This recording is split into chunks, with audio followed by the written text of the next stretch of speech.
Несмотря на новую волну распространения коронавируса в Таджикистане, репетиции маршировок в честь 30-летия независимости продолжаются. Первый замминистра культуры Абиджон Назарион, на которого возложена ответственность за организацию и проведение маршировок, что власти не намерены приостанавливать приготовление к празднику.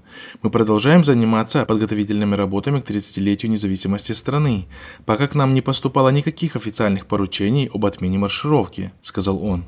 Маршировки начались 17 июня, и в них задействованы 15 тысяч студентов столичных вузов. Пока об отмене или сокращении количества участников ничего не известно, сообщает Азия Плюс со ссылкой на свой источник в мэрии столицы.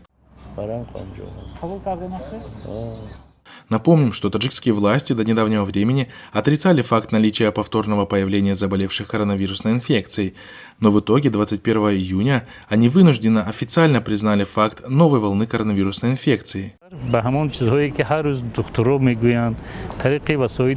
Критики уже провели аналогию между нынешними действиями таджикского режима и его прошлогодними действиями при праздновании Навруза, результатом которых стало инфицирование тысяч граждан и смерть сотен из них.